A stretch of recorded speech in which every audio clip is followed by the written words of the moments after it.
Friends ಎಲ್ಲರಿಗೂ ನಮಸ್ಕಾರ. Karnataka voice YouTube ಚಾನಲ್ಗೆ ನಿಮಗೆಲ್ಲ ಸ್ವಾಗತ. ಸೊ ಈಗಾಗಲೇ ನಿಮಗೆ ಗೊತ್ತಿರುವಂತೆ NCERT ಪಠ್ಯಪುಸ್ತಕದಲ್ಲಿರುವಂತಹ SSLC ಪಾಠಗಳನ್ನ ನಾವು ಏನು ಅಂತಂದ್ರೆ ಡಿಸ್ಕಷನ್ ಅನ್ನ ಮಾಡ್ತಾ ಇದ್ವಿ. ಅದರಲ್ಲಿ ಮುಂದುವರಿದ ಭಾಗವಾಗಿ ನಾವು ಏನು ಅಂತಂದ್ರೆ 4ನೇ ಪಾಠಕ್ಕೆ ಈಗ ತಲುಪಿದೀವಿ. ಈಗಾಗಲೇ ರಾಸಾಯನಿಕ ಕ್ರಿಯೆಗಳು ಮತ್ತು ಅದರ ಸಮೀಕರಣಗಳು ಅನ್ನುವಂತಹ ಪಾಠವನ್ನು ಮುಗಿಸಲಾಗಿತ್ತು. ಅದಾದ ನಂತರ ಆಮ್ಲ, ಪ್ರತ್ಯಾಮ್ಲ, ಲವಣಗಳ ಬಗ್ಗೆ ನಾವು ಡಿಸ್ಕಷನ್ ಅನ್ನ ಮಾಡಿದ್ವಿ. ಅದಾದ ನಂತರ ಮತ್ತೆ ನಾವು ಲೋಹ ಮತ್ತು ಅಲೋಹಗಳ ಬಗ್ಗೆ ಡಿಸ್ಕಷನ್ ಅನ್ನ ಮಾಡಿದ್ವಿ. ಈಗ ನಾವೇನು ಅಂತಂದ್ರೆ ಕಾರ್ಬನ್ ಮತ್ತು ಅದರ ಸಂಯುಕ್ತಗಳು ಅನ್ನುವಂತಹ ಪಾಠವನ್ನ ಡಿಸ್ಕಷನ್ ಮಾಡ್ತಾ ಇದ್ವಿ. ಸೊ ಹಾಗಾಗಿ ಏನಂದ್ರೆ SSLC ಪರೀಕ್ಷೆಗಳಿಗೆ ಓದ್ತಾ ಇರುವಂತಹ ಮಕ್ಕಳಾಗ್ಲಿ ಹಾಗೂ ಸ್ಪರ್ಧಾತ್ಮಕ ಪರೀಕ್ಷೆಗಳಿಗೆ ಓದ್ತಾ ಇರುವಂತವರಿಗೆ ಈ NCERT ಪಠ್ಯಪುಸ್ತಕದಲ್ಲಿರುವಂತಹ ವಿಜ್ಞಾನ ಸಾಮಾನ್ಯವಾಗಿ ಏನು ಅಂತಂದ್ರೆ ಡಿಫಿಕಲ್ಟ್ ಅನ್ನುವಂತಹ ಫೀಲ್ ಇರುತ್ತೆ. ಹಾಗಾಗಿ ಅದನ್ನ ಸರಳವಾಗಿ ತಿಳಿಸುವಂತಹ ಪ್ರಯತ್ನವಾಗಿ ಸರಳ ವಿಜ್ಞಾನ ಸರಣಿಯನ್ನು ನಾವೇನು ಅಂತಂದ್ರೆ ಆರಂಭ ಮಾಡಿರುವಂತದ್ದು. ಸೊ ಅದರ ಒಂದು ಭಾಗವಾಗಿ ಇವತ್ತು ಕಾರ್ಬನ್ ಮತ್ತು ಅದರ ಸಂಯುಕ್ತಗಳು ಅನ್ನುವಂತಹ SSLC ವಿಜ್ಞಾನ ಪಠ್ಯಪುಸ್ತಕದಲ್ಲಿರುವಂತಹ 4ನೇ ಅಧ್ಯಾಯವನ್ನ ಇವತ್ತು ನಾವು ಡಿಸ್ಕಷನ್ ಅನ್ನ ಮಾಡೋಣ. ಸೊ ಅದಕ್ಕಿಂತ ಮುಂಚೆ ಯಾರ್ಯಾರು ಇನ್ನು ನಮ್ಮ ಚಾನಲ್ಗೆ ಸಬ್ಸ್ಕ್ರೈಬ್ ಆಗಿಲ್ಲ, ದಯವಿಟ್ಟು ಕೆಂಪು ಬಣ್ಣದ ಸಬ್ಸ್ಕ್ರೈಬ್ ಬಟನ್ ಅನ್ನ ಪ್ರೆಸ್ ಮಾಡಿದ್ರೆ ಬಹುಶಃ ನಿಮ್ಗೆ ಏನಂತಂದ್ರೆ ಎಲ್ಲಾ ವಿಷಯಗಳು ನಾವು ಹಾಕುವಂತಹ ಎಲ್ಲ ವಿಡಿಯೋಗಳು ನಿಮಗೆ ಈಸಿಯಾಗಿ ಮತ್ತು ಫ್ರೀ ಆಗಿ ಸಿಗ್ತವೆ ಅಂತ ಹೇಳ್ತಾ, ಸೊ ನಾವು ಈ ಒಂದು ಪಾಠದ ಡಿಸ್ಕಷನ್ ಅಲ್ಲಿ ಹಿಂದಿನ ಒಂದು ವಿಡಿಯೋದಲ್ಲಿ ನಾವು ಏನು ಅಂತಂದ್ರೆ ಕಾರ್ಬನ್ನಿನ ಒಂದು ಪ್ರಾಮುಖ್ಯತೆಯ ಬಗ್ಗೆ ಡಿಸ್ಕಷನ್ ಅನ್ನ ಮಾಡಿದ್ವಿ. ಅಂದ್ರೆ ಕಾರ್ಬನ್ ನಮ್ಮ ದಿನನಿತ್ಯದ ಜೀವನದಲ್ಲಿ ಮತ್ತು ದೈನಂದಿನ ಚಟುವಟಿಕೆಗಳಲ್ಲಿ, ನಾವು ಬಳಸುವಂತಹ ವಸ್ತುಗಳಲ್ಲಿ, ನಾವು ತಿನ್ನುವಂತಹ ಆಹಾರದಲ್ಲಿ, ನಾವು ಹಾಕಿಕೊಳ್ಳುವಂತಹ ಬಟ್ಟೆಯಲ್ಲಿ, ನಾವು ಓದುವಂತಹ ಪುಸ್ತಕಗಳಲ್ಲಿ ಯಾವ ರೀತಿಯಾಗಿ ಕಾರ್ಬನ್ ತನ್ನ ಒಂದು ಪ್ರಮುಖ ಪಾತ್ರವನ್ನು ವಹಿಸ್ತಿತ್ತು ಅನ್ನೋದರ ಬಗ್ಗೆ ಹಿಂದಿನ ಒಂದು ವಿಡಿಯೋದಲ್ಲಿ ಡಿಸ್ಕಷನ್ ಮಾಡಿದ್ವಿ. ಅಂದ್ರೆ ಕಾರ್ಬನ್ನಿನ ಪ್ರಾಮುಖ್ಯತೆಗಳು ಏನು ಅಂತ ಬಂದಾಗ ಆ ಎಲ್ಲ ಉದಾಹರಣೆಗಳನ್ನ ನೀವು ಕೊಡಬೇಕಾಗುತ್ತೆ. ಸೊ ಹಾಗಾಗಿ ಆ ವಿಡಿಯೋ ಕೂಡ ನಮ್ಮ SSLC ವಿಡಿಯೋ ಪ್ಲೇಲಿಸ್ಟ್ ನಲ್ಲಿ ಇರುತ್ತೆ, ಅದನ್ನು ಕೂಡ ನೀವು ನೋಡ್ಕೊಂಡು ಬರಬಹುದು. ಸೊ ಅದರ ಒಂದು ನೆಕ್ಸ್ಟ್ ಭಾಗ, ಮುಂದುವರಿದ ಭಾಗವಾಗಿ ಇವತ್ತು ಏನಂತಂದ್ರೆ ಈ ಕಾರ್ಬನ್ನಿನ ಕುರಿತು ಕೆಲವು ಕುತೂಹಲಕಾರಿ ಅಂಶಗಳನ್ನ ನಾವೇನು ಅಂತಂದ್ರೆ ಒಂದೊಂದಾಗಿ ಅಧ್ಯಯನವನ್ನ ಮಾಡುವಂತಹ ಪ್ರಯತ್ನವನ್ನ ಈ ಒಂದು ವಿಡಿಯೋದಲ್ಲಿ ಮಾಡೋಣಂತೆ. ಹಾಗಾದ್ರೆ ಬನ್ನಿ, ಕಾರ್ಬನ್ ಹೇಗೆ ಕಾಣುತ್ತೆ ಅಂತಂದ್ರೆ ಅದು ಸಾಮಾನ್ಯವಾಗಿ ನಿಮಗೆ ಗೊತ್ತಿರುವ ಹಾಗೆ ನಮಗೆ ನ್ಯಾಚುರಲ್ ಆಗಿ ಸಿಗುತ್ತೆ, ನಿಸರ್ಗದತ್ತವಾಗಿ ಸಿಗುವಂತಹ ಕಾರ್ಬನ್ ಈ ರೀತಿಯಾಗಿರುತ್ತೆ.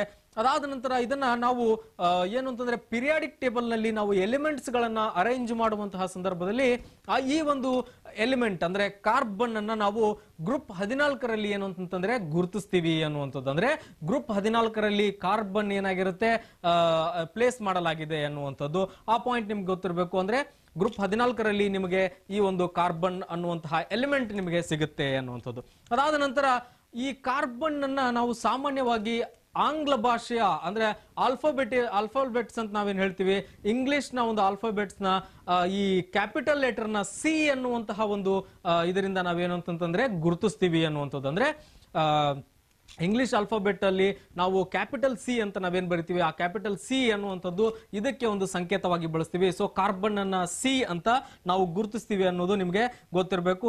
ಸೊ ಕಾರ್ಬನ್ ನ ಒಂದು ಪರಮಾಣುವಿನ ಸಂಖ್ಯೆ ಎಷ್ಟಿದೆ, ಕಾರ್ಬನ್ ಪರಮಾಣು ಸಂಖ್ಯೆ ಎಷ್ಟು ಅಂತ ಕೇಳಿದಾಗ ಅದು ಎಷ್ಟು ಅಂದ್ರೆ 6 ಆಗಿರುವಂತದ್ದು. ಅಂದ್ರೆ ಕಾರ್ಬನ್ನಿನ ಅಟೋಮಿಕ್ ನಂಬರ್ ಎಷ್ಟು ಅಂತಂದ್ರೆ ಅದು 6 ಅಂತ.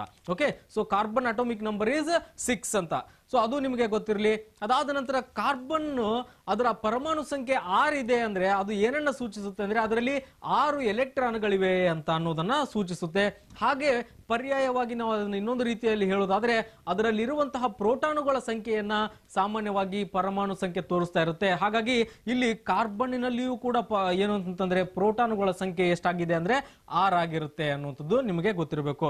ಸೊ ಅದಾದ ನಂತರ ಕಾರ್ಬನ್ನಿನ ವ್ಯಾಲೆನ್ಸಿ ಎಷ್ಟು ಅಂತ ಅಂದ್ರೆ ಸಾಮಾನ್ಯವಾಗಿ ವ್ಯಾಲೆನ್ಸಿ ಅಂದ ತಕ್ಷಣ ಅದು ನಮ್ಗೆ ಏನನ್ನ ಸೂಚಿಸುತ್ತೆ ಅಂದ್ರೆ ಒಂದು ಯಾವುದೇ ಒಂದು ಎಲಿಮೆಂಟ್ ಅನ್ನ ತೆಗೆದುಕೊಳ್ಳಿ, ಯಾವುದೇ ಒಂದು ಧಾತುವನ್ನು ತೆಗೆದುಕೊಳ್ಳಿ, ಆ ಧಾತುವಿನ ಹೊರ ಕವಚದಲ್ಲಿ ಅಂದ್ರೆ ಕೊನೆಯ ಕವಚದಲ್ಲಿ ಇರುವಂತಹ ಎಲೆಕ್ಟ್ರಾನ್ಗಳ ಸಂಖ್ಯೆಯನ್ನ ವ್ಯಾಲೆನ್ಸಿ ಅಂತ ಕರಿತೀವಿ. ಅಂದ್ರೆ ಈಗ ಒಂದು ಕಾರ್ಬನ್ ಅದ ಅಂತಂದ್ರೆ ಅದರ ಸುತ್ತ ಎಲೆಕ್ಟ್ರಾನ್ಸ್ಗಳು ಆ ನ್ಯೂಕ್ಲಿಯಸ್ಸಿನ ಸುತ್ತ ಸುತ್ತುವರಿತಾ ಇರ್ತವೆ ಬೇರೆ ಬೇರೆ ಬೇರೆ ಬೇರೆ ಕಕ್ಷೆಗಳಲ್ಲಿ. ಸೊ ಹಾಗೆ ಆ ತರಹದಲ್ಲ, ಕೊನೆಯ ಕಕ್ಷೆ ಅಂದ್ರೆ ಕೊನೆಯ ಕವಚದಲ್ಲಿ, ಕೊನೆಯ ಒಂದು ಏನು ಅಂತಂದ್ರೆ ಆರ್ಬಿಟ್ ನಲ್ಲಿ ಸುತ್ತುತ್ತಾ ಇರುವಂತಹ ಒಟ್ಟು ಎಲೆಕ್ಟ್ರಾನ್ಗಳು ಎಷ್ಟಿವೆ ಅನ್ನೋದರ ಆಧಾರದ ಮೇಲೆ ಆ ಒಂದು ಧಾತುವಿನ ನಾವೇನು ಅಂತಂದ್ರೆ ವ್ಯಾಲೆನ್ಸಿಯನ್ನ ಹೇಳಬಹುದು ಅನ್ನುವಂಥದ್ದು. ಸೊ ಹಾಗಾಗಿ ಕಾರ್ಬನ್ನಿನ ವ್ಯಾಲೆನ್ಸಿ ಎಷ್ಟು, ಕಾರ್ಬನ್ನಿನ ಕೊನೆಯ ಕವಚದಲ್ಲಿ ಎಷ್ಟು ಎಲೆಕ್ಟ್ರಾನ್ಸ್ ಗಳಿವೆ ಅಂದ್ರೆ ಅದು 4 ಇವೆ ಅನ್ನುವಂಥದ್ದು. ಅಂದ್ರೆ ಕಾರ್ಬನ್ನಿನ ಕೊನೆಯ ಒಂದು ಕಕ್ಷೆಯಲ್ಲಿ 4 ಎಲೆಕ್ಟ್ರಾನ್ಸ್ ಗಳು ಸುತ್ತಾ ಇರ್ತವೆ. ಹಾಗಾಗಿ ಕಾರ್ಬನ್ನಿನ ವ್ಯಾಲೆನ್ಸಿ ಎಷ್ಟು, 4 ಅಂತ. ಹಾಗಾದ್ರೆ ಎಲೆಕ್ಟ್ರಾನ್ ವಿನ್ಯಾಸ ಅಂತ ನಾವು ಕರಿತೀವಿ, ಅಂದ್ರೆ ಎಲೆಕ್ಟ್ರಾನಿಕ್ ಕಾನ್ಫಿಗರೇಷನ್ ಅಂತ ಕರಿತೀವಿ. ಸೊ ಹಾಗಾದ್ರೆ ಆ ಎಲೆಕ್ಟ್ರಾನಿಕ್ ಕಾನ್ಫಿಗರೇಷನ್ ನೋಡೋದಾದ್ರೆ ಸಾಮಾನ್ಯವಾಗಿ carbon configuration 1s2 2s2 2p2 ಅಂತ. ಅಂದ್ರೆ s ಆರ್ಬಿಟ್ ನಲ್ಲಿ 2 ಎಲೆಕ್ಟ್ರಾನ್, p ಆರ್ಬಿಟ್ ನಲ್ಲಿ 2 ಎಲೆಕ್ಟ್ರಾನ್, ಆಮೇಲೆ ಇನ್ನೊಂದು s ಆರ್ಬಿಟ್ ನಲ್ಲಿ 2 ಎಲೆಕ್ಟ್ರಾನ್ಸ್ ಗಳು ಡಿಸ್ಟ್ರಿಬ್ಯೂಟ್ ಆಗಿರುವಂತದ್ದು. ಹಾಗಾಗಿ 1s2 2s2 2p2 ಅನ್ನುವಂಥದ್ದು ಈ ಒಂದು ಕಾರ್ಬನ್ನಿನ ಏನು ವ್ಯಾಲೆನ್ಸಿ ಅಥವಾ ಏನು ಎಲೆಕ್ಟ್ರಾನ್ ವಿನ್ಯಾಸ ಅನ್ನುವಂಥದ್ದು ನಿಮಗೆ ಗೊತ್ತಾಗಬೇಕು. ಅದಾದ ನಂತರ ಕಾರ್ಬನ್ ಸಾಮಾನ್ಯವಾಗಿ ಈಗ ಹಿಂದಿನ ಒಂದು ಪಾಠದಲ್ಲಿ ನಾವು ಅಲೋಹಗಳನ್ನ ಅಧ್ಯಯನ ಮಾಡುವಂತಹ ಸಂದರ್ಭದಲ್ಲಿ ಲೋಹಗಳು ಕೆಲವೊಂದಿಷ್ಟು ಎಕ್ಸಾಂಪಲ್ಸ್ ಗಳನ್ನು ನೋಡಿದ್ವಿ, ಅಲೋಹಗಳಿಗೆ ಕೆಲವು ಎಕ್ಸಾಂಪಲ್ಸ್ ಗಳನ್ನು ನೋಡಿದ್ವಿ. ಸೊ ಇಲ್ಲಿ ಕಾರ್ಬನ್ ಅನ್ನುವಂಥದ್ದು ಲೋಹವೋ ಅಥವಾ ಅಲೋಹವೋ ಅಂತ ಬಂದಾಗ ಇದು ಒಂದು ಅಲೋಹ, ಅಂದ್ರೆ it is a non metal ಅನ್ನುವಂಥದ್ದು ನಿಮಗೆ ಗೊತ್ತಿರಬೇಕು. ಇದರ ಅಟೋಮಿಕ್ ಮಾಸ್ 12.011 ಆಗಿದೆ, 12.011 ಆಗಿದೆ. ಇದರ ಅಟೋಮಿಕ್ ಮಾಸ್ ಎಷ್ಟಾಗಿದೆ ಅಂತ ಕೇಳಿದಾಗ ಇದು ಗೊತ್ತಿರಬೇಕು. ಪರಮಾಣುವಿನ ಸಂಖ್ಯೆ 6, ಅದರ ಅಟೋಮಿಕ್ ಮಾಸ್ ಎಷ್ಟಿದೆ ಅಂತಂದಾಗ ಅದು 12.011 ಅಂತ. ಓಕೆ, ಸೊ ಅದಾದ ನಂತರ ಈ ಒಂದು ಕಾರ್ಬನ್ನಿನಲ್ಲಿ 6 ಪ್ರೋಟಾನ್ಗಳಿವೆ, 6 ನ್ಯೂಟ್ರಾನ್ಗಳಿವೆ, ಹಾಗೆ 6 ಎಲೆಕ್ಟ್ರಾನ್ಸ್ಗಳಿವೆ ಅನ್ನುವಂಥದ್ದು ನಿಮಗೆ ಗೊತ್ತಿರಬೇಕು. ಸೊ ಎಲೆಕ್ಟ್ರಾನ್ಸ್ಗಳು ಮೊದಲನೇ ಕವಚದಲ್ಲಿ 2 ಇದ್ರೆ ಅದರ ನಂತರ ಬರುವ ಪಿ ಆರ್ಬಿಟ್ ಅಥವಾ ಕೊನೆಯ ಕವಚದಲ್ಲಿ 4 ಎಲೆಕ್ಟ್ರಾನ್ಸ್ಗಳಿವೆ, ಸಿಂಗಲ್ ಎಲೆಕ್ಟ್ರಾನ್ಸ್. ಆ 4 ಎಲೆಕ್ಟ್ರಾನ್ಸ್ಗಳು ಹೊರ ಕವಚದಲ್ಲಿ ಏನಂತಂದ್ರೆ ಕಾರ್ಬನ್ನಿನ ನ್ಯೂಕ್ಲಿಯಸ್ ಸುತ್ತುವರಿತಾ ಇರ್ತಾವು ಅನ್ನುವಂಥದ್ದು ನಿಮ್ಗೆ ಗೊತ್ತಿರಬೇಕು. ಸೊ ಸಾಮಾನ್ಯವಾಗಿ ಈ ಎಲೆಕ್ಟ್ರಾನಿಕ್ ಏನು ವಿನ್ಯಾಸದನ್ನ ನಾವು ನೋಡುವಂತಹ ಸಂದರ್ಭದಲ್ಲಿ ಈಗ 8, 9ನೇ ತರಗತಿಯಲ್ಲಿ ನೀವೆಲ್ಲ ಕಲ್ತಿರ್ತೀರಿ. ಯಾವುದೇ ಒಂದು ಧಾತು ಇನ್ನೊಂದು ಧಾತುವಿನೊಂದಿಗೆ ಸೇರ್ಬೇಕು ಅಂದ್ರೆ ಅದರಲ್ಲಿ ಏನಾಗಿರ್ಬೇಕು ಅಂತಂದ್ರೆ ಕೊನೆಯ ಕಕ್ಷೆಯಲ್ಲಿ ಎಷ್ಟು ಎಲೆಕ್ಟ್ರಾನ್ಸ್ ಗಳಿವೆ ಅನ್ನೋದರ ಆಧಾರದ ಮೇಲೆ ಸಾಮಾನ್ಯವಾಗಿ ಒಂದು ಬಾಂಡಿಂಗ್ ಆಗತ್ತಾ ಇಲ್ವಾ ಅನ್ನುವಂಥದ್ದು ನಮಗೆ ಗೊತ್ತಾಗುತ್ತೆ. ಈಗ ಕಾರ್ಬನ್ ನ ವಿಚಾರಕ್ಕೆ ಬಂದಾಗ ಕಾರ್ಬನ್ನಿನಲ್ಲಿ 4 ಎಲೆಕ್ಟ್ರಾನ್ಸ್ ಗಳಿವೆ ಅಂದ್ರೆ ಅರ್ಥ 4 ಸಿಂಗಲ್ ಎಲೆಕ್ಟ್ರಾನ್ಸ್ ಗಳಿರೋದ್ರಿಂದ ಈ 4ಕ್ಕೂ ಹೊಂದಿಕೊಳ್ಳುವಂತಹ ಆಟಮ್ಸ್ ಗಳು ಬಂದು ಕೂತಾಗ ಮಾತ್ರ ಅಲ್ಲಿ ಒಂದು ಬಂಧ ಏರ್ಪಡುತ್ತೆ ಅನ್ನುವಂಥದ್ದು. ಸೊ ಅದು ಸಾಮಾನ್ಯವಾಗಿ ಕಾರ್ಬನ್ ನಲ್ಲಿ ನಾವು ಕೋವೆಲೆಂಟ್ ಬಾಂಡಿಂಗ್ ಅಂತ ಅಂತೀವಿ, ಅಂದ್ರೆ ಸಹವೆಲೆನ್ಸಿ ಬಂಧ ಅಂತ ಕರಿತೀವಿ. ಸೊ ಕಾರ್ಬನ್ ತನ್ನದೇ ಆದಂತಹ ಇನ್ನೊಂದು ಕಾರ್ಬನ್ನಿನ ಜೊತೆಗೆ ಸಹವೆಲೆನ್ಸಿ ಬಂಧ ಕೋವೆಲೆಂಟ್ ಬಾಂಡಿಂಗಿನ ಮೂಲಕ ಆ 4 ಎಲೆಕ್ಟ್ರಾನ್ಸ್ ಗಳು ಅಂದ್ರೆ 4 ಫ್ರೀ ಆಗಿ ಅಲೆದಾಡ್ತಾ ಇರುವಂತಹ ಎಲೆಕ್ಟ್ರಾನ್ಸ್ ಗಳ ಜೊತೆಗೆ ಇನ್ನು 4 ಏನು ಅಂತಂದ್ರೆ ಆಟಮ್ಸ್ ಗಳನ್ನ ಅಬ್ಸಾರ್ಬ್ ಮಾಡುವಂತಹ ಅಥವಾ ಅವುಗಳ ಜೊತೆಗೆ ಅಟ್ಯಾಚ್ಮೆಂಟ್ ಮಾಡಿಕೊಳ್ಳುವಂತಹ, ಅದರ ಜೊತೆಗೆ ಬಂಧನಕ್ಕೊಳಪಡುವಂತಹ, ಅದರ ಜೊತೆಗೆ ಕೋವೆಲೆಂಟ್ ಬಾಂಡ್ ಅನ್ನ ಫಾರ್ಮೇಶನ್ ಮಾಡುವಂತಹ ಕೆಪಾಸಿಟಿಯನ್ನ ಹೊಂದಿದೆ ಅನ್ನುವಂಥದ್ದು. ಸೊ ಕಾರ್ಬನ್ನಿನ ಕೊನೆಯ ಕವಚದಲ್ಲಿ 4 ಇರೋದ್ರಿಂದ ಅದರ ವ್ಯಾಲೆನ್ಸಿ 4.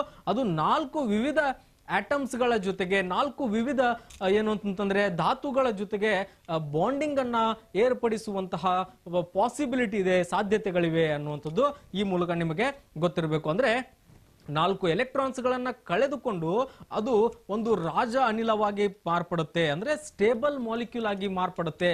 ಅಥವಾ 4 ಎಲೆಕ್ಟ್ರಾನ್ಸ್ ಗಳನ್ನ ಬೇರೆಯವರ ಕಡೆಯಿಂದ ಪಡೆದುಕೊಂಡು ಅದರ ನೆಕ್ಸ್ಟ್ ಬರುವಂತಹ ಒಂದು ರಾಜ ಅನಿಲ ಏನಿದೆ ಅದರ ಒಂದು ಸ್ಟೇಟಸ್ಗೆ ಹೋಗಿ ತಲುಪುವಂತಹ ಪ್ರಯತ್ನವನ್ನ ಎಲ್ಲಾ ಆಟಮ್ಸ್ ಗಳು ಮಾಡ್ತಾ ಇರ್ತಾವು ಅಂತ. ಅಂದ್ರೆ ಈ ಸ್ಟೆಬಿಲಿಟಿಯನ್ನು ಪಡೆದುಕೊಳ್ಳುವ ಕಾರಣಕ್ಕಾಗಿ ಎಲೆಕ್ಟ್ರಾನ್ಸ್ ಗಳನ್ನ ಕಳೆದುಕೊಳ್ಳುವುದರ ಮೂಲಕ ಅಥವಾ ಪಡೆದುಕೊಳ್ಳುವುದರ ಮೂಲಕ ಏನು ಅಂತಂದ್ರೆ ಅವು ಒಂದು ಸ್ಟೇಬಲ್ ಕಂಪೌಂಡ್ ಆಗಿ ಫಾರ್ಮ್ ಮಾಡುವ ಅಥವಾ ಸ್ಟೇಬಲ್ ಎಲಿಮೆಂಟ್ ಆಗಿ ಫಾರ್ಮ್ ಆಗುವಂತಹ ಏನು ಅಂತಂದ್ರೆ ಪ್ರಯತ್ನಕ್ಕೆ ಎಲ್ಲಾ ಎಲಿಮೆಂಟ್ಸ್ ಗಳು ಏನು ಅಂತಂದ್ರೆ ತವಕ ಪಡ್ತಾ ಇರ್ತಾವು, ಅವು ಆ ಒಂದು ಅರ್ಜೆನ್ಸಿಯಲ್ಲಿ ಇರ್ತವೆ. ಹಾಗಾಗಿ ಅವುಗಳು ಏನಂತಂದ್ರೆ ಆ ಒಂದು ಸ್ಟೆಬಿಲಿಟಿಯನ್ನ ಗಳಿಸಿಕೊಳ್ಳುವ ಕಾರಣಕ್ಕಾಗಿ ತಮ್ಮಲ್ಲಿರುವ ಎಲೆಕ್ಟ್ರಾನ್ಸ್ ಗಳನ್ನ ಕಳೆದುಕೊಳ್ಳುವ ಮೂಲಕ ಅಥವಾ ಪಡೆದುಕೊಳ್ಳುವ ಮೂಲಕ ಬೇರೆಯ ಒಂದು ಎಲಿಮೆಂಟಿನ ಜೊತೆಗೆ ಬಾಂಡಿಂಗ್ ಅನ್ನ ಫಾರ್ಮೇಶನ್ ಮಾಡಿ ಅವು ಸ್ಟೇಬಲ್ ಆಗುವಂತಹ ಸ್ಥಿತಿಗೆ ಬರ್ತವೆ. ಸೊ ಇಲ್ಲಿ 4 ಎಲೆಕ್ಟ್ರಾನ್ಸ್ ಗಳು ಸುತ್ತಾ ಇರುವುದರಿಂದ 4 ವಿವಿಧ ಆಟಮ್ಸ್ ಗಳ ಜೊತೆಗೆ ಅದು ಬಾಂಡ್ ಆಗುವ ಕೆಪಾಸಿಟಿಯನ್ನ ಹೊಂದಿದೆ ಅನ್ನುವಂಥದ್ದು ನಮಗೆ ಗೊತ್ತಾಗುತ್ತೆ. ಸೊ ಹಾಗಾಗಿ ಈ ಎಲ್ಲ ಅಂಶಗಳು ಏನು ಅಂತಂದ್ರೆ ಕಾರ್ಬನ್ನಿನ ಮೂಲ ಗುಣಲಕ್ಷಣಗಳಿವು. ಸೊ ಕಾರ್ಬನ್ ಅದರ ಪರಮಾಣು ಸಂಖ್ಯೆ ಎಷ್ಟಿದೆ, ಅದರ ಒಂದು ಅಟೋಮಿಕ್ ಮಾಸ್ ಎಷ್ಟಿದೆ, ಆಮೇಲೆ ಅದರದ್ದು ಎಲೆಕ್ಟ್ರಾನಿಕ್ ಕಾನ್ಫಿಗರೇಷನ್ ಹೇಗಿದೆ, ಆಮೇಲೆ ಇದು ಯಾವ ಒಂದು ಬ್ಲಾಕ್ ನಲ್ಲಿ ಬರುತ್ತೆ ಅದೆಲ್ಲವನ್ನ ಈ ಒಂದು ಸ್ಲೈಡ್ ನಲ್ಲಿ ನೀವು ತಿಳ್ಕೊಂಡಂಗಾಯ್ತು. ಸೊ ಅದಾದ ನಂತರ ನಾವು ಸ್ವಲ್ಪ ಮುಂದೆ ಹೋಗಿ ನೋಡೋದಾದ್ರೆ ಕಾರ್ಬನ್ ಸಾಮಾನ್ಯವಾಗಿ ನಮಗೆ ನಿಸರ್ಗದಲ್ಲಿ ಸಾಮಾನ್ಯವಾಗಿ ಬೇರೆ ಬೇರೆ ಬೇರೆ ಬೇರೆ ರೂಪಗಳಲ್ಲಿ ಸಿಗುತ್ತೆ ಅನ್ನುವಂಥದ್ದು. ಅಂದ್ರೆ ಕಾರ್ಬನ್ ನಿಸರ್ಗದಲ್ಲಿ ಹಲವು ರೂಪಗಳಲ್ಲಿ ನಮಗೆ ಸಿಗುತ್ತೆ ಅನ್ನುವಂಥದ್ದು. ಇವುಗಳ ಸಾಮಾನ್ಯವಾಗಿ ಭೌತ ಗುಣಲಕ್ಷಣಗಳು ಮಾತ್ರ ವಿಭಿನ್ನವಾಗಿರುವಂತದ್ದನ್ನ ಕಾಣ್ತೀವಿ ಅಂತ. ಅಂದ್ರೆ ಈ ಕಾರ್ಬನ್ಗಳು ಬಹುರೂಪಿಯಾಗಿವೆ ಅಂತ ಅಂದ್ರೆ ಅವುಗಳು ಬೇರೆ ಬೇರೆ ಬೇರೆ ಫಾರ್ಮೆಟ್ ನಲ್ಲಿ ನಮಗೆ ಸಿಗ್ತವೆ, ಆದ್ರೆ ಸೇಮ್ ಫಾರ್ಮುಲಾ ಇರ್ತದೆ. ಅಂದ್ರೆ ಕೆಲವು ಇಲ್ಲಿ ಒಂದು ಎಕ್ಸಾಂಪಲ್ ಅಲ್ಲಿ ನೋಡಬಹುದು, ರಾಸಾಯನಿಕ ಗುಣಗಳು ಒಂದೇ ಆಗಿದ್ದರೂ ಕೂಡ ಭೌತ ಗುಣಗಳು ಮಾತ್ರ ವಿಭಿನ್ನವಾಗಿರುವಂತಹ ಲಕ್ಷಣಗಳನ್ನ ಕಾರ್ಬನ್ ತೋರಿಸುತ್ತೆ ಅಂತ. ಅಂದ್ರೆ ಕಾರ್ಬನ್ಗಳು ನಾಲ್ಕು ಕಾರ್ಬನ್ಗಳು ಸೇರಿ ಒಂದು ಮಾಲಿಕ್ಯೂಲ್ ಅನ್ನ ಫಾರ್ಮ್ ಮಾಡುವಂತಹ ಸಾಧ್ಯತೆ ಇದೆ. ಹಾಗೆ ಹಾಗೆ ಹಾಗೆ ಅದೇನು ಮಾಲಿಕ್ಯೂಲ್ಸ್ ಗಳನ್ನ ಫಾರ್ಮೇಶನ್ ಮಾಡುವಂತಹ ಸಂದರ್ಭದಲ್ಲಿ ಅದು ಭೌತಿಕವಾಗಿ ಅದು ಭೌತಿಕವಾಗಿ ಬೇರೆ ಬೇರೆ ಬೇರೆ ಬೇರೆ ರೀತಿಯಾಗಿ ಕಾಣುತ್ತೆ, ಆದರೆ ರಾಸಾಯನಿಕವಾಗಿ ಅದು ಒಂದೇ ಆಗಿರುತ್ತೆ ಅಂತ. ಅಂದ್ರೆ ನಾಲ್ಕು ಕಾರ್ಬನ್ಗಳು ಸೇರಿ ಅದು ಒಂದು ಆಟಮ್ ಅನ್ನ ಮಾಡುತ್ತೆ, ಆದ್ರೆ ಅದೇ 4 ಆಟಮ್ಸ್ಗಳು ಬೇರೆ ಶೇಪ್ ನಲ್ಲಿ ಫಾರ್ಮೇಶನ್ ಅನ್ನ ಮಾಡಿ ಇನ್ನೊಂದು ತರಹದ ವಸ್ತುವನ್ನ ಕ್ರಿಯೇಟ್ ಮಾಡೋದಕ್ಕೆ ಸಾಧ್ಯತೆ ಇದೆ ಅನ್ನುವಂಥದ್ದು. ಅದಕ್ಕೆ ಕೆಲವು ಉದಾಹರಣೆಗಳನ್ನಾಗಿ ನೋಡೋದಾದ್ರೆ ವಜ್ರವನ್ನ ನೀವು ತೆಗೆದುಕೊಳ್ಳೋದಾದ್ರೆ, ವಜ್ರ ಒಂದು ಕಾರ್ಬನ್ನಿನ ಒಂದು ಬಹಳ ಒಂದು ಪರಿಶುದ್ಧ ರೂಪ ಅಂತ ಕರಿತೀವಿ. ಅಂದ್ರೆ ಹೈಯೆಸ್ಟ್ ಕಾರ್ಬನ್ ಮಾಲಿಕ್ಯೂಲ್ಸ್ ಗಳು ಸೇರಿ ಏನಾಗಿರುತ್ತೆ, ಒಂದು ವಜ್ರ ಫಾರ್ಮೇಶನ್ ಆಗಿರುತ್ತೆ, ಡೈಮಂಡ್ ಫಾರ್ಮೇಶನ್ ಆಗಿರುತ್ತೆ.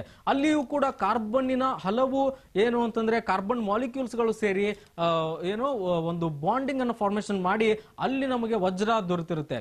ಅದೇ ರೀತಿಯ ಕಾರ್ಬನ್, ಅದೇ ಸೇಮ್ ನಂಬರ್ ಆಫ್ ಕಾರ್ಬನ್ಸ್ ಗಳು ಸೇರಿ ಏನಾಗುತ್ತೆ ಅಂತಂದ್ರೆ ಮತ್ತೊಂದು ರೀತಿಯ ಒಂದು ಭೌತಿಕ ಗುಣಲಕ್ಷಣ ಇರುವಂತಹ ಮತ್ತೊಂದು ವಸ್ತುವನ್ನ ಪ್ರೊಡ್ಯೂಸ್ ಮಾಡುತ್ತೆ. ಅದಕ್ಕೆ ನೀವು ಇಲ್ಲಿ ಗ್ರಾಫೈಟ್ ಅನ್ನ ಉದಾಹರಣೆಯಾಗಿ ತೆಗೆದುಕೊಳ್ಬಹುದು. ಸೊ ಗ್ರಾಫೈಟ್ ನಲ್ಲಾಗಲಿ ವಜ್ರದಲ್ಲಾಗಲಿ ಇನ್ನೊಂದು ಕಾಂಪೌಂಡ್ ಬರುತ್ತೆ ಫ್ಯುಲರಿನ್ ಅಂತ. ಆ ಫ್ಯುಲರಿನ್ ಅನ್ನುವಂಥದ್ದು ಒಂದು ಗ್ಲೋಬ್ ನ ಸ್ಟ್ರಕ್ಚರ್ ನಲ್ಲಿ ಫಾರ್ಮೇಶನ್ ಆಗಿರುತ್ತೆ. ಸೊ ಆ ಗ್ಲೋಬ್ ನಲ್ಲಿ ನೀವು ಅದನ್ನ ವಿಶ್ಲೇಷಣೆ ಮಾಡಿ ನೋಡಿದಾಗ ಅದರಲ್ಲಿ ಎಲ್ಲಾ ಕಡೆಯೂ ಕೂಡ ಕಾರ್ಬನ್ಗಳೇ ಸುತ್ತುವರೆದಿದೆ. ಅಂದ್ರೆ ಕಾರ್ಬನ್ಗಳಿಂದಲೇ ಕಂಪ್ಲೀಟ್ ಆಗಿ ಆಗಿರೋದ್ರಿಂದ ಅಲ್ಲಿಯೂ ಕೂಡ ಕಾರ್ಬನ್ಗಳಿವೆ, ವಜ್ರದಲ್ಲಿಯೂ ಕೂಡ ಕಾರ್ಬನ್ಗಳೇ ಇವೆ, ಇನ್ನು ಗ್ರಾಫೈಟ್ ನಲ್ಲೂ ಕೂಡ ಕಾರ್ಬನ್ಗಳಿವೆ. ಆದರೆ ಅವುಗಳು ತೋರಿಸುವಂತಹ ಭೌತಿಕ ಗುಣಲಕ್ಷಣಗಳು, ಫಿಸಿಕಲ್ ಅಪಿಯರೆನ್ಸ್ ಮಾತ್ರ ಚೇಂಜ್ ಇರುವ ಕಾರಣಕ್ಕಾಗಿ ಅವುಗಳು ಏನು ಅಂತಂದ್ರೆ ಕಾರ್ಬನ್ ಒಂದು ಬಹುರೂಪಿ ಅನ್ನುವುದಕ್ಕೆ ಏನು ಅಂತಂದ್ರೆ ನಿದರ್ಶನಗಳು ಅಂತ ನಾವು ಹೇಳಬಹುದು. ಸೊ ಹಾಗಾಗಿ ಕಾರ್ಬನ್ ನಿಸರ್ಗದತ್ತವಾಗಿ ದೊರೆತರೂ ಕೂಡ ಅದು ಬಹುರೂಪಿಯಾಗಿದೆ. ಅವುಗಳು ಕಾರ್ಬನ್ ನ ಸಂಖ್ಯೆಗಳು ಸೇಮ್ ಇದ್ರೂ ಕೂಡ ಕೆಮಿಕಲಿ ಅವು ಸೇಮೇ ಕಂಡ್ರು ಕೂಡ ಭೌತಿಕವಾಗಿ ಅಂದ್ರೆ ಫಿಸಿಕಲಿ ಅವು ವಿಭಿನ್ನವಾಗಿರ್ತವೆ. ಹಾಗಾಗಿ ಕಾರ್ಬನ್ ಒಂದು ಬಹುರೂಪಿ ಆಟಮ್, ಬಹುರೂಪಿ ಮಾಲಿಕ್ಯೂಲ್ ಅಂತ ನಾವು ಕರಿಬಹುದು. ಸೊ ಅದಾದ ನಂತರ ಈಗ ನಾವು ನಿಮ್ಗೆ ಈಗ ಈ ಕಾರ್ಬನ್ನಿನ ಒಂದಿಷ್ಟು ವೈಶಿಷ್ಟ್ಯತೆಗಳ ಬಗ್ಗೆ ನಾವು ಇವತ್ತೇನಂತಂದ್ರೆ ಈಗ ಡಿಸ್ಕಷನ್ ಅನ್ನ ಮಾಡೋಣಂತೆ. ಸೊ ಇದು ಕಾರ್ಬನ್ ಬಹುರೂಪಿಯಾಗಿರುವುದು ಕೂಡ ಒಂದು ಕಾರ್ಬನ್ನಿನ ಒಂದು ವಿಶೇಷತೆ ಅನ್ನುವಂಥದ್ದು ನಿಮಗೆ ಕನ್ಫರ್ಮೇಶನ್ ಗೊತ್ತಿರಬೇಕು. ಅದಾದ ನಂತರ ಈಗ ನೋಡಿ ಕಾರ್ಬನ್ನಿನ ವಿಶೇಷತೆಗಳೇನು ಅಂತ ನೋಡಿದಾಗ, ಕಾರ್ಬನ್ ಇತರೆ ಕಾರ್ಬನ್ ಪರಮಾಣುಗಳೊಂದಿಗೆ ಬಂಧಗಳನ್ನು ಉಂಟು ಮಾಡಿಕೊಳ್ಳುತ್ತದೆ. ಇದನ್ನ ನಾವು ಸಾಮಾನ್ಯವಾಗಿ ಕೆಟನೀಕರಣ ಅಂತ ಕರಿತೀವಿ, ಕೆಟನೈಸೇಷನ್ ಅಥವಾ ಕೆಟನೀಕರಣ ಅಂತ ಕರಿತೀವಿ. ಸೊ ಈ ಕೆಟನೀಕರಣದ ಗುಣ ಇರುವುದು ಸಾಮಾನ್ಯವಾಗಿ ಬೇರೆ ಯಾವ ಮಾಲಿಕ್ಯೂಲ್ ನಲ್ಲಿಯೂ ಕೆಟನೀಕರಣ ಸಿಗಲ್ಲ. ಕಾರಣ ಯಾವುದೇ ಮಾಲಿಕ್ಯೂಲ್ಸ್ಗಳು ತನ್ನದೇ ಮಾಲಿಕ್ಯೂಲ್ ನ ಜೊತೆಗೆ ಬಹಳಷ್ಟು ದೊಡ್ಡದೊಂದು ಚೈನ್ ಫಾರ್ಮ್ ಮಾಡುವ ರೀತಿಯಲ್ಲಿ ಬಂಧನವನ್ನು ಉಂಟು ಮಾಡುವುದಿಲ್ಲ. ಆದರೆ ಕಾರ್ಬನ್ ಏನು ಅಂತಂದ್ರೆ ಕಾರ್ಬನ್ಗಳೇ ಸೇರಿ ಒಂದು ದೊಡ್ಡದೊಂದು ಚೈನ್ ಅನ್ನ ಫಾರ್ಮ್ ಮಾಡುವಂತಹ, ದೊಡ್ಡದೊಂದು ಗ್ಲೋಬ್ ಅನ್ನ ಫಾರ್ಮ್ ಮಾಡುವಂತಹ ಅಥವಾ ಒಂದು ದೊಡ್ಡದೊಂದು ಸರಪಳಿಯನ್ನ ಉಂಟು ಮಾಡುವಂತಹ ಸಾಮರ್ಥ್ಯವನ್ನ ಕಾರ್ಬನ್ ಹೊಂದಿದೆ. ಹಾಗಾಗಿ ಕಾರ್ಬನ್ ಏನು ಅಂತಂದ್ರೆ ಒಂದು ಕೆಟನೀಕರಣಕ್ಕೆ ಒಳಗೊಳ್ಳುವಂತಹ ಏಕೈಕ ಒಂದು ಕಾಂಪೌಂಡ್ ಅಂತ ಹೇಳ್ಬೋದು. ಸೊ ಹಾಗಾಗಿ ಕಾರ್ಬನ್ಗೆ ಈ ರೀತಿಯ ಎಲ್ಲ ವೈಶಿಷ್ಟ್ಯತೆಗಳು ಇರುವ ಕಾರಣಕ್ಕಾಗಿ ಕಾರ್ಬನ್ನಿನ ಕಂಪೌಂಡ್ಸ್ ಗಳನ್ನೇ ಮತ್ತು ಕಾರ್ಬನ್ನಿನ ಸಂಯುಕ್ತಗಳನ್ನೇ ಅಧ್ಯಯನ ಮಾಡುವುದಕ್ಕೆ ಅಂತ ಒಂದು ಆರ್ಗ್ಯಾನಿಕ್ ಏನು ಅಂತಂದ್ರೆ ಒಂದು ಅಧ್ಯಯನದ ಗುಂಪೆ ಒಂದು ಸಪರೇಟ್ ಒಂದು ಬ್ರಾಂಚ್ ಇದೆ. ಅದಕ್ಕೆ ನಾವು ಆರ್ಗ್ಯಾನಿಕ್ ಕೆಮಿಸ್ಟ್ರಿ ಅಂತ ಕರಿತೀವಿ. ಆರ್ಗ್ಯಾನಿಕ್ ಕೆಮಿಸ್ಟ್ರಿಯಲ್ಲಿ ಸಾಮಾನ್ಯವಾಗಿ ಕಾರ್ಬನ್ ನಿಂದಲೇ ಆಗಿರುವಂತಹ ಸಂಯುಕ್ತಗಳ ಅಧ್ಯಯನವನ್ನ ಅಲ್ಲಿ ಸಾಮಾನ್ಯವಾಗಿ ಮಾಡಲಾಗುತ್ತೆ. ಸೊ ಹಾಗಾಗಿ ಕಾರ್ಬನ್ನಿನ ವೈಶಿಷ್ಟ್ಯತೆ ಬಹಳ ಏನು ಅಂತಂದ್ರೆ ಇವೆ. ಸೊ ಅದರಲ್ಲಿ ಕೆಟನೈಸೇಷನ್ ಅನ್ನುವಂಥದ್ದು, ಕೆಟನೀಕರಣ ಅನ್ನುವಂಥದ್ದು ಒಂದು ಗುಣಲಕ್ಷಣ ಅನ್ನುವಂಥದ್ದು. ಓಕೆ, ಗುಣಲಕ್ಷಣ ಕೆಟನೀಕರಣ ಸಂಯುಕ್ತಗಳು ಕಾರ್ಬನ್ನಿನ ಸಂಯುಕ್ತಗಳು ಕಾರ್ಬನ್ ಬೇರೆ ಮಾಲಿಕ್ಯೂಲ್ಸ್ ಗಳ ಜೊತೆಗೆ ಬಂಧನಕ್ಕೊಳಗಾಗಿ ಫಾರ್ಮೇಶನ್ ಮಾಡುವಂತದ್ದಲ್ಲ, ಕಾರ್ಬನ್ ತನ್ನದೇ ಆದಂತಹ ಬೇರೆ ಕಾರ್ಬನ್ನಿನ ಜೊತೆಗೂ ಕೂಡ ಬಾಂಡಿಂಗ್ ಅನ್ನ ಫಾರ್ಮೇಶನ್ ಮಾಡುವಂತಹ ಕೆಪಾಬಿಲಿಟಿ ಇರುವುದರಿಂದ ಅದನ್ನ ನಾವು ಕೆಟನೇಷನ್ ಅಂತ ಕರಿತೀವಿ, ಕೆಟನೀಕರಣ ಅಂತ ಕರಿತೀವಿ. ಆ ಒಂದು ಪ್ರಾಪರ್ಟಿ ಇರುವುದು ಕೇವಲ ಕಾರ್ಬನ್ನಿಗೆ ಮಾತ್ರ ಅನ್ನುವಂಥದ್ದು. ಅದಾದ ನಂತರ ಕಾರ್ಬನ್ ಜೋಡಣೆಯು ನೇರ ಸರಪಳಿಯ ರೂಪದಲ್ಲಿ ಇರಬಹುದು ಅಥವಾ ಕವಲು ಸರಪಳಿಯ ರೂಪದಲ್ಲಿ ಇರಬಹುದು ಅಥವಾ ಉಂಗುರ ಆಕಾರದಲ್ಲಿ ಇರಬಹುದು ಅಂತ. ಅಂದ್ರೆ ಕಾರ್ಬನ್ಗೆ ಕೆಟನೈಸೇಷನ್ ಆಗುವಂತಹ ಕೆಪಾಸಿಟಿ ಇದೆ, ಅದು ತನ್ನದೇ ಕಾರ್ಬನ್ ಜೊತೆಗೆ ಬಾಂಡಿಂಗ್ ಫಾರ್ಮ್ಸ್ ಗಳನ್ನು ಮಾಡೋದಂತಹ ಕೆಪಾಸಿಟಿ ಇದೆ. ಅದು ಒಂದು ಚೈನ್ ನ ರೂಪದಲ್ಲಿ ಕಾರ್ಬನ್ಗಳು ಅರೇಂಜ್ಮೆಂಟ್ ಆದ್ರೆ ಅದನ್ನ ಸರಪಳಿಯ ರೂಪದ ಕಾರ್ಬನ್ ಫಾರ್ಮೇಶನ್ ಅಂತ ಕರಿತೀವಿ. ಅದು ಕವಲು ಒಡೆದಿರುವ ರೀತಿಯಲ್ಲಿ ಕಾರ್ಬನ್ಗಳು ಏನು ಅಂತಂದ್ರೆ ಅಟ್ಯಾಚ್ ಆಗಿರುವಂತಹ ಸಾಧ್ಯತೆಯೂ ಇದೆ. ಆಮೇಲೆ ಉಂಗುರ ಆಕಾರದಲ್ಲಿಯೂ ಕೂಡ ಏನು ಅಂತಂದ್ರೆ ಕಾರ್ಬನ್ ಬಂಧನಗಳನ್ನ ಉಂಟು ಮಾಡುವಂತಹ ಏನು ಅಂತಂದ್ರೆ ಕೆಪಾಸಿಟಿಯನ್ನ ಹೊಂದಿದೆ ಅನ್ನುವಂಥದ್ದು. ಸೊ ಹಾಗಾಗಿ ಕಾರ್ಬನ್ ಜೋಡಣೆಯು ನೇರ ಸರಪಣಿಯಲ್ಲಿ ಆದರೂ ಇರಬಹುದು, ಕವಲ ಸರಪಳಿಯಲ್ಲಿ ಆದರೂ ಇರಬಹುದು, ಅಥವಾ ಉಂಗುರ ಆಕಾರದ ಜೋಡಣೆಯನ್ನು ಕೂಡ ಹೊಂದುವಂತಹ ಸಾಧ್ಯತೆಯನ್ನ ಕಾರ್ಬನ್ ಮಾತ್ರ ಹೊಂದಿದೆ. ಇದು ಕಾರ್ಬನ್ನಿನ ವಿಶೇಷತೆಗಳಲ್ಲಿ ಮತ್ತೊಂದು ವೈಶಿಷ್ಟ್ಯ. ಸೊ ಅದಾದ ನಂತರ ಕಾರ್ಬನ್ ಪರಮಾಣುಗಳು ಏಕಬಂಧ, ದ್ವಿಬಂಧ ಮತ್ತು ತ್ರಿಬಂಧಗಳನ್ನ ಏರ್ಪಾಡು ಮಾಡಿಕೊಡುತ್ತೆ ಅಂತಂದ್ರೆ ಈ ಕಾರ್ಬನ್ಗಳು ಬಾಂಡಿಂಗ್ ಆಗುವಂತಹ ಸಂದರ್ಭದಲ್ಲಿ ಒಂದು ಕಾರ್ಬನ್ ಇನ್ನೊಂದು ಕಾರ್ಬನ್ನಿನ ಜೊತೆಗೆ ಬಾಂಡ್ ಫಾರ್ಮೇಶನ್ ಮಾಡುವಂತಹ ಸಂದರ್ಭದಲ್ಲಿ ಬಂಧವನ್ನ ಫಾರ್ಮೇಶನ್ ಮಾಡುವಂತಹ ಸಂದರ್ಭದಲ್ಲಿ ಅಲ್ಲಿ ಸಾಮಾನ್ಯವಾಗಿ ಏನಂತಂದ್ರೆ ಸಿಂಗಲ್ ಬಾಂಡ್ ಅಂದ್ರೆ ಒಂದೇ ಒಂದು ನೇರ ಗೆರೆ ಎಳೆದು ನಾವು ಅದನ್ನ ರೇಖಾಚಿತ್ರದಲ್ಲಿ ತೋರಿಸುವಂತಹ ಸಂದರ್ಭದಲ್ಲಿ ಒಂದು ಕಾರ್ಬನ್ ಅಂದ್ರೆ ಸಿ ಒಂದು ಬಾಂಡ್ ಸಿ ಆಗುವಂತಹ ಸಾಧ್ಯತೆಯನ್ನ ಏಕಬಂಧ ಅಂತ ಕರಿತೀವಿ. C double bond C formation ಆಗುವಂತಹ ಸಾಧ್ಯತೆಯನ್ನ ಅದೇನಂತಾರೆ ದ್ವಿಬಂಧ ಅಂತ ಕರಿತೀವಿ. ಸಿ ಇದೆ, 3 ಬಾಂಡ್ಗಳಿದೆ, 3 ಲೈನ್ಸ್ ಗಳಿದೆ, ಮತ್ತೊಂದು ಸಿ ಅದಕ್ಕೆ ಫಾರ್ಮೇಶನ್ ಆಗಿದೆ, ಅದನ್ನ ನಾವು ತ್ರಿಬಂಧ ಅಂತ ಕರಿತೀವಿ. ಅಂದ್ರೆ ಕಾರ್ಬನ್ ಬೇರೆಯ ಅಣುಗಳ ಜೊತೆಗೆ ಅಥವಾ ಅದೇ ಕಾರ್ಬನ್ನಿನ ಜೊತೆಗೆ ಒಂದು ಬಾಂಡ್ ಅನ್ನ ಫಾರ್ಮೇಶನ್ ಮಾಡಿದೆ, ಅದನ್ನ ಏಕಬಂಧ. 2 ಬಾಂಡ್ಗಳ ಮೂಲಕ ಅದು ಬಂಧನ ಆಗಿದ್ರೆ ಅದು ದ್ವಿಬಂಧ. 3 ಬಾಂಡ್ಗಳ ಮೂಲಕ ಅದು ಏನಂತಂದ್ರೆ ಬಂಧವನ್ನ ಏರ್ಪಡಿಸ್ತಿದ್ರೆ ಅದು ತ್ರಿಬಂಧ ಅಂತ ಕರಿತೀವಿ. ಸೊ ಏಕಬಂಧ, ದ್ವಿಬಂಧ, ತ್ರಿಬಂಧ ಅಂದ್ರೆ single bond, double bond, triple bond ಗಳನ್ನ ಫಾರ್ಮೇಶನ್ ಮಾಡುವಂತಹ ಕೆಪಾಸಿಟಿ ಕೂಡ ಕಾರ್ಬನ್ನಿನ ವಿಶಿಷ್ಟತೆಗಳಲ್ಲಿ ಒಂದು ಅನ್ನುವಂಥದ್ದು ನಿಮಗೆ ಗೊತ್ತಿರಬೇಕು. ಅದಾದ ನಂತರ ಕಾರ್ಬನ್ ಪರಮಾಣುಗಳು ನಡುವೆ ಕೇವಲ ಏಕಬಂಧವಿದ್ದರೆ ಅಂತಹ ಕಾರ್ಬನ್ಗಳನ್ನು ನಾವು ಪರ್ಯಾಪ್ತ ಸಂಯುಕ್ತಗಳು ಅಂತ ಕರಿತೀವಿ. ಅಂದ್ರೆ ಯಾವುದೇ ಒಂದು ಆರ್ಗ್ಯಾನಿಕ್ ಕಾಂಪೌಂಡ್ ಅನ್ನ ಅಧ್ಯಯನ ಮಾಡುವಂತಹ ಸಂದರ್ಭದಲ್ಲಿ ಕಾರ್ಬನ್ ಮತ್ತು ಕಾರ್ಬನ್ನಿನ ನಡುವೆ ಅಥವಾ ಕಾರ್ಬನ್ ಮತ್ತು ಹೈಡ್ರೋಜನ್ ನಡುವೆ ಕಾರ್ಬನ್ ಅಥವಾ ಬೇರೆ ಯಾವುದೋ ಒಂದು ಮಾಲಿಕ್ಯೂಲ್ ನಡುವೆ ಒಂದು ಬಾಂಡಿಂಗ್ ಫಾರ್ಮೇಶನ್ ಆಗಿತ್ತು ಅಂದ್ರೆ ಆ ಬಾಂಡ್ ನಲ್ಲಿ ಸಿಂಗಲ್ ಬಾಂಡ್ ಇತ್ತು ಅಂದ್ರೆ ಅಂತಹ ಸಿಂಗಲ್ ಬಾಂಡ್ ಹೊಂದಿರುವಂತಹ ಕಾರ್ಬನ್ ಸಂಯುಕ್ತಗಳನ್ನ ನಾವು ಪರ್ಯಾಪ್ತ ಸಂಯುಕ್ತಗಳು ಅಂತ ಕರಿತೀವಿ.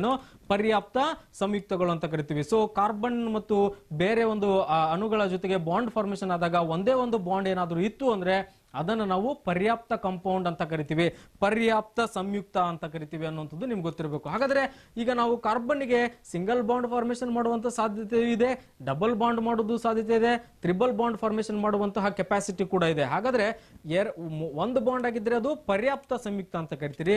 2 ಮತ್ತು 3 ಬಾಂಡ್ ಆದಾಗ ಅವುಗಳನ್ನು ಏನಂತ ಕರಿತೀರಿ ಅಂತ ಪ್ರಶ್ನೆ ಬಂದಾಗ ಸಾಮಾನ್ಯವಾಗಿ ಕಾರ್ಬನ್ ಪರಮಾಣುಗಳ ನಡುವೆ ದ್ವಿಬಂಧ ಅಥವಾ ತ್ರಿಬಂಧ ಉಂಟಾಗಿದ್ದರೆ ಅಂತಹ ಕಾರ್ಬನ್ ಸಂಯುಕ್ತಗಳನ್ನು ನಾವು ಅಪರ್ಯಾಪ್ತ ಸಂಯುಕ್ತಗಳು ಅಂತ ಕರಿತೀವಿ. ಅಪರ್ಯಾಪ್ತ ಸಂಯುಕ್ತಗಳು ಅಂತ ಕರಿತೀವಿ. ಸೊ ಹಾಗಾಗಿ ಪರ್ಯಾಪ್ತ ಸಂಯುಕ್ತಗಳಂದ್ರೆ ಕಾರ್ಬನ್ನಿನ ಮತ್ತು ಇನ್ನೊಂದು ಕಾರ್ಬನ್ನಿನ ನಡುವೆ ಸಿಂಗಲ್ ಬಾಂಡ್ ಫಾರ್ಮೇಶನ್ ಆಗಿದ್ರೆ ಅದು ಪರ್ಯಾಪ್ತ ಕಾಂಪೌಂಡ್ ಅಥವಾ ಪರ್ಯಾಪ್ತ ಸಂಯುಕ್ತ ಅಂತ ಕರಿತೀವಿ. ಕಾರ್ಬನ್ ಮತ್ತು ಇನ್ನೊಂದು ಯಾವುದೋ ಮಾಲಿಕ್ಯೂಲ್ ನಡುವೆ 2 ಬಾಂಡ್ಗಳು ಫಾರ್ಮೇಶನ್ ಆಗಿದ್ರೆ ಅಂದ್ರೆ 2 ಗೆರೆಗಳನ್ನು ತೋರಿಸಿದ್ರೆ ರೇಖಾಚಿತ್ರದಲ್ಲಿ ಅಥವಾ 3 ಗೆರೆಗಳನ್ನು ತೋರಿಸಿದ್ರೆ 2 ಅಥವಾ 3 ಗೆರೆಗಳನ್ನು ತೋರಿಸುವಂತಹ ಕಾರ್ಬನ್ನಿನ ಏನು ಬಾಂಡಿಂಗ್ ಇದೆ ಅದನ್ನು ಅಂತಹ ಇದರಲ್ಲಿ ರಿಯಾಕ್ಷನ್ ಅಲ್ಲಿ ಪಾಲ್ಗೊಂಡಿರುವಂತಹ ಸಂಯುಕ್ತಗಳನ್ನ ನಾವು ಅಪರ್ಯಾಪ್ತ ಸಂಯುಕ್ತಗಳು ಅಂತ ಕರಿತೀವಿ ಅನ್ನುವಂಥದ್ದು ನಿಮಗೆ ಗೊತ್ತಿರಬೇಕು. ಸೊ ಇದು ಕೂಡ ಕಾರ್ಬನ್ನಿನ ಮತ್ತೊಂದು ವೈಶಿಷ್ಟ್ಯತೆ.